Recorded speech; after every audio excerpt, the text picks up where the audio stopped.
Hello my dear students. और आज एक बहुत ही शानदार टॉपिक लेकर आए हैं इनकम रिलेटेड। अगर आपने रेशियो पढ़ा है और अगर आपने इनकम रिलेटेड अच्छे से नहीं पढ़ा, पॉइंट्स रिलेटेड अगर आपने अच्छे से नहीं पढ़ा, तो रेशियो अधूरा है आपका। इसीलिए आज एक बहुत ही शानदार टॉपिक रेशियो का लेकर आए हैं, आय संबंधित प्रश्न। और यकीन मानिए ये सबसे सबसे इंपॉर्टेंट टॉपिक में एक है इनकम सॉरी रेशियो में। चलिए, तो यहां से कुछ बेहतरीन सवाल बस एक बार आप अच्छे से पढ़ लीजिए। दोबारा आपको आय संबंधित, आय यानी इनकम, आयु की बात नहीं कर रहे हैं, इनकम रिलेटेड एक भी सवाल नहीं छूटेगा। और आपने इनकम रिलेटेड ये फॉर्मूला पढ़ा होगा कि आय बराबर फॉर्मूला होता है बचत प्लस खर्च। जितना बचाइएगा उतना खर्च करिएगा, और अगर दोनों को जोड़िएगा तो आय होगा। यानी जितना बचाइएगा और जितना खर्च करिएगा दोनों का योग ही होता है इनकम, आय। अगर आप बचत का फॉर्मूला निकालेंगे, ठीक है, तो ये खर्च प्लस में है, इधर माइनस में हो जाएगा, यानी आय माइनस खर्च। अगर आप खर्च का फॉर्मूला निकालेंगे, जिसको हम लोग व्यय भी कहते हैं, तो ये हो जाएगा आय माइनस। वैसे विद्यार्थी जिनका इनकम रिलेटेड नहीं पढ़ा हुआ है अच्छे ढंग से, ये तीन फॉर्मूला अपनी कॉपी में नोट जरूर करिएगा, वरना बाद में पछताइएगा। अब यहां से देखिएगा, इसको दो मेथड से बना सकते हैं। अगर प्रश्न में क्या कह रहा है, दो व्यक्ति की आय का अनुपात 5:3 और उनके व्यय, व्यय का मतलब होता है खर्च, खर्च का अनुपात 9:5 है, और वे क्रमशः क्रमशः मतलब दोनों एक 1300 रुपया और एक 900 रुपया बचाता है, तो प्रत्येक है।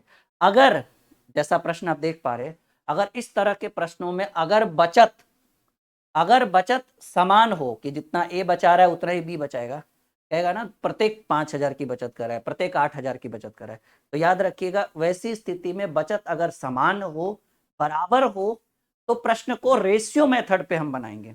और लेकिन जैसा कि आप देख पा रहे हैं इसमें बचत अलग अलग है, तो ये रेशियो मेथड पर नहीं बनेगा माय डियर। तो ऐसे प्रश्नों के लिए आपको एक्स मेथड यूज करेंगे, जिसमें आय आपसे पूछ कह रहा है प्रत्येक व्यक्ति की आय, तो आप क्या कर लेना कि आय को एक्स मान लेना, और व्यय, व्यय का मतलब होता है खर्च, व्यय लिख लीजिए या खर्च लिख लीजिए, खर्च को मान लीजिएगा बाई, और आय माइनस खर्च। देखिए बचत बराबर क्या फॉर्मूला है, आय माइनस खर्च।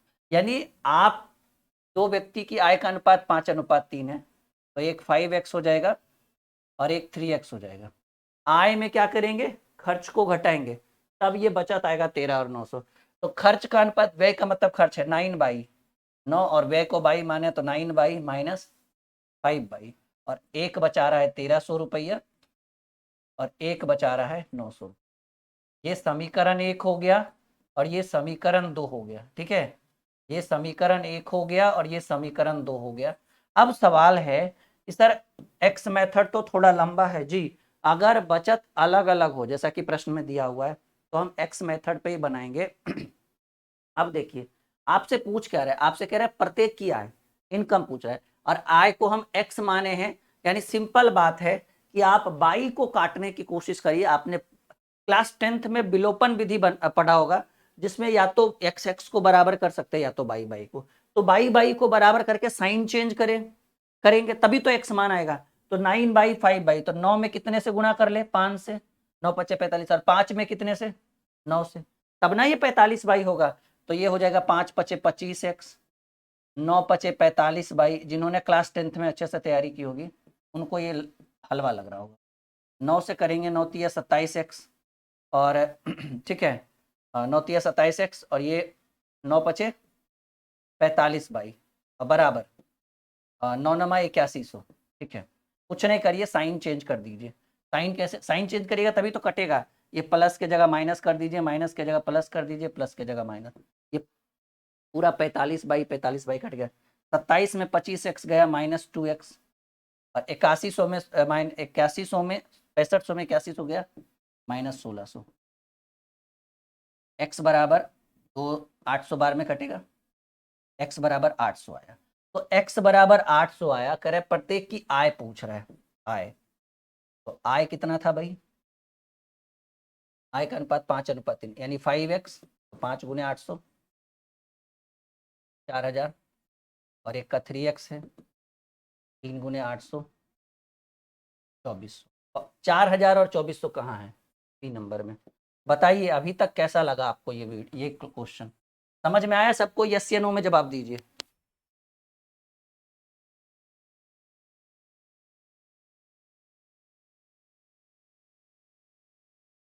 बढ़े आगे। यानी x का मान बस ज्ञात करने की जरूरत थी, बस i में पुट कर दिए 5x और 3x में, पन्नी अट्ठी 400 और 8 2400, यानी i जो होगा वो 4000 और 2400 होगा। ठीक है, समझ में आ गया? तो ये तब होगा, x और y की जरूरत तब पड़ेगी जब बचत, देख रहे हैं, बचत खर्च कोई भी चीज अलग अलग रहे तब जरूरत पड़ेगी। अब एक सवाल जो हम करेंगे जिसमें दोनों सेम रहेगा, जैसे ये वाला सवाल देखिए, राम और श्याम की आय का अनुपात 3 और 2 और उनके व्यय का अनुपात 2 और 1, उनके प्रत्येक की बचत, प्रत्येक 4000 रुपए के, यहाँ देखिए बचत अगर बराबर है, प्रत्येक का बचत सेम हो, तब एक्स वैक्स की कोई आवश्यकता नहीं, डायरेक्ट आंसर करेंगे। और ये एक वीडियो जो अच्छे ढंग से देख लेगा, क्योंकि 4-5 सवाल में ही सब अलग अलग टाइप का सवाल है, उसको इनकम रिलेटेड कभी नहीं सवाल छूटेगा। अब देखिए करना क्या है, इस प्रश्न के सॉल्यूशन की अगर हम बात करें, तो दो व्यक्ति है राम और श्याम, तो यहां पर लिख लीजिए राम और श्याम।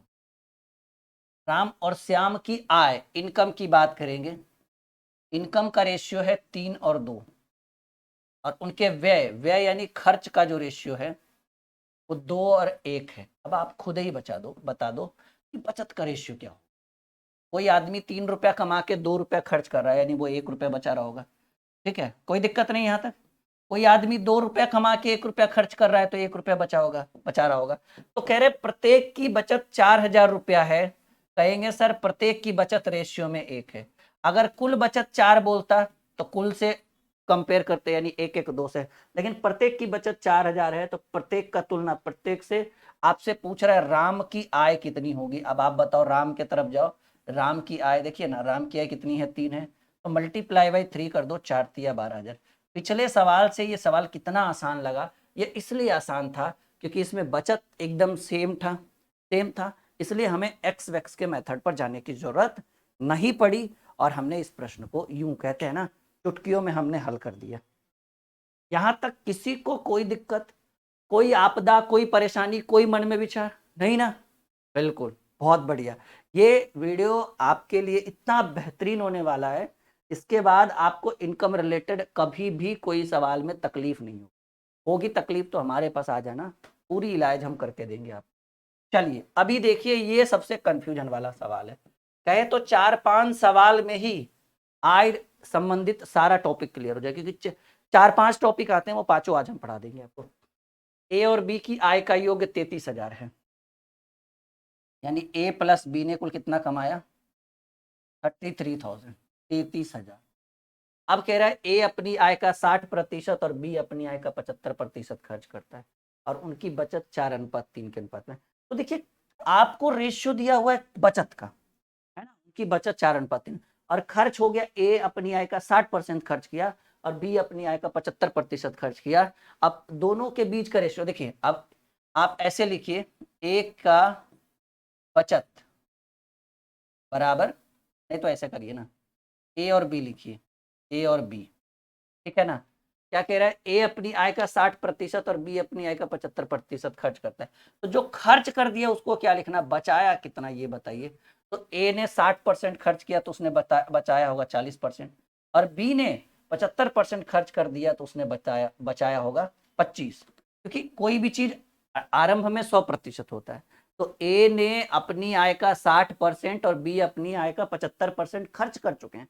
वो 60 खर्चा किया तो 40 बचाया होगा, इसने 75 खर्चा किया तो 25 बचाया होगा। और कह रहे हैं उनकी बचत का रेशियो क्या है, देखिए बचत का रेशियो भी दिया हुआ है, वो है 4 और 3। अभी आप समझो, अब यहां से दोनों की आय की निकालने की जरूरत है। अब आय कैसे निकलेगा, निकालने का तो मैं डायरेक्ट 10 लिख दूं, यहाँ डायरेक्ट 12 लिख दूं। तो आप हमको बताइए कि आय क्या होता है, आय होता है 100%, आय क्या होता है 100%। यहां पर आपका बचत में रेशियो कितना है, 40% है, बचत में 40 है और रेशियो में बचत 4 है ना, 4। तो आप बताइए, ये जो बचत है 40%, 40% को अगर आपको 100% बनाना हो तो 40 में कितना से गुना करिएगा कि 100 आएगा। कहेंगे सर 100 क्यों, क्योंकि हमको आय का रेशियो चाहिए, क्योंकि आपसे कह रहा है उनकी बचत दी है, तो बी की आय बताइए। तो बी की आय तभी निकलेगा ना जब हम 100%, क्योंकि इनकम जो होता है, चाहे 2 रुपया कमाइए चाहे 2 करोड़ कमा लीजिए, इनकम जो होता है वो 100% होता है। तो बचत है 40% और यहाँ बचत है 4, तो कंपेयर करेंगे कि भाई बचत 40% है, 40% में हम कितना से गुना कर दे, हम कितना से गुना कर दे कि वो 100% हो जाए। 40 में 2.5 से गुना करिए ना, अरे भाई 2 से गुना करिएगा, 40 दूनी 80, 2.5 से जब गुना करिएगा ना 40% में तो 100% हो जाएगा। तो 40 में 2.5 से गुना करने पर 100 होगा।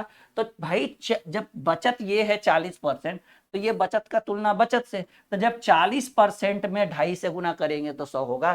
तो बचत भी तो 4 है, तो 4 में 2.5 से गुना कर देंगे, 4 में 2.5 से गुना कर देंगे तो इनकम नहीं निकलेगा। बिल्कुल। अब आप बताइए कि ये 3 है बचत, और आपको प्रतिशत में बचत है 25%, तो 25% में कितना से गुना कर दे कि 100% हो जाए। और 100% क्यों? क्योंकि 100% इनकम को 100% से दर्शाया जाता है। 25 में 25 चक 100, 4 से, इधर भी 4 से गुना कर दीजिए, दैट्स ऑल। तो ये आपका जो है, ये आपका 4 से 4 कट गया, तो ये आधा से कटेगा 5 बार में, 6 बार में, यानी इनकी आय का जो रेशियो होगा 5:5। बड़ा ही तगड़ा तरीके से हमने समझाया है कि भाई बचत का तुलना बचत से, नहीं तो फिर बच्चा वाला करिए ना कि सर बचत का तुलना बचत से, बचत रेशियो में 4 है, प्रतिशत में 40 है, अगर आय चाहिए तो आय होता है 100%। लो इतना करो, 20 दूनी 40, 20 पचे 100, 2 दूनी 4, 2 पचे 10, 2.5 गुने 4 10 होता, ठीक है, समय बर्बादी। अब कहेंगे सर यहाँ बचत है 3 और यहाँ बचत है प्रतिशत में 3%, बचत का तुलना बचत से और आय चाहिए तो 100 से गुना करिए, 25 चक 100, 3 चक 12, लीजिए 3 चक 12। तो समय की बर्बादी थी इतना करके, नहीं आपके संतुष्टि के लिए होता है ना कि नहीं भाई हमारा तो सर ऊपरे ऊपरे बाउंस कर गया, तो लो भाई अब बाउंस नहीं करेगा। तो दोनों का आय का रेशियो हो गया, टोटल इनकम है 33,000, 33,000, रेशियो में टोटल है 5 और 6 11, टोटल का तुलना टोटल से। बी का आय पूछा गया है, बी का आय रेशियो में 6 है, मल्टीप्लाई बाय 6 करिए, 11 33, 3,000 बार में कटेगा, 3 गुने 6 जो हो जाएगा वो 18,000 रुपया। उम्मीद है कि ये वीडियो ये आपके लिए बहुत ही मददगार साबित होगा जब आप इनकम रिलेटेड प्रश्नों को किसी भी एग्जाम में बैठकर सॉल्व करते रहेंगे। तो कैसा लग रहा है भाई बताओ, मजा आ रहा है? एकदम गणित मक्खन, मक्खन या हलवा जो कह लो, जो कह लो, मक्खन कह लो, हलवा कह लो, जो कह लो, क्योंकि हमारी कोशिश तो यही थी कि एक जबरदस्त, एक शानदार, एक जानदार कॉन्सेप्ट हम आपको प्रोवाइड करें जो हम अभी तक आपको दे रहे हैं। एक और बेहतरीन सवाल है, आइए। कह रहे रीता और गीता प्रतिमा 6,000 और 8,000 रुपया पाती है, दोनों क्रमशः 70 और 80% खर्च करती है, उनकी बचत कर लीजिए। भाई बचत पूछ रहा है दोनों का, आइए, ठीक है। पहले रीता है, रीता 6,000 पाती है और खर्च कर देती है 70%, तो बचत कितना? 100% में 70% खर्च कर देती है, तो 30% बचत, तो 30/100, डबल जीरो से डबल जीरो। एक का नाम है गीता, गीता 8,000 पाती है, पाना मतलब कमाना, और वो 80% खर्च कर देती है, तो बचत कितना? 20%, डबल जीरो से डबल जीरो। तो ये 6×1800 और रेशियो 8 दूनी 1600, लीजिए काम खत्म हो गया। डबल जीरो से डबल जीरो, ये 2 से काटेंगे तो 9 बार में, ये 2 से काटेंगे तो 8। तो उनकी जो बचत का रेशियो है वो 9:8 यानी बी नंबर हो। उम्मीद है कि ये वाला वीडियो, ये वाली क्लास आपके लिए एक अहम, शानदार जानदार क्लास रही होगी। चलिए, उम्मीद है इस वीडियो को आप लोगों को बहुत पसंद आया होगा, और ऐसी ऐसी वीडियो के लिए आप हमारे चैनल पर ड्रीम क्लासेस पर विजिट करते रहेंगे। हमारे एप्लीकेशन ड्रीम क्लासेस ऑफिशियल को खुद भी आप लोग डाउनलोड करके रखेंगे कंटिन्यू, और अपने दोस्तों को भी बताते रहेंगे कि भाई अगर ट्रिक सीखना है तो ड्रीम कॉम्पिटेटिव क्लासेस में जाओ, और उनके एप्लीकेशन ड्रीम क्लासेस ऑफिशियल के ऊपर जाओ। बाकी मक्खन बेस्ट तो आपको पता है अपने आप में एक जलवा है, नहीं? मिलते हैं अगली एक और शानदार वीडियो।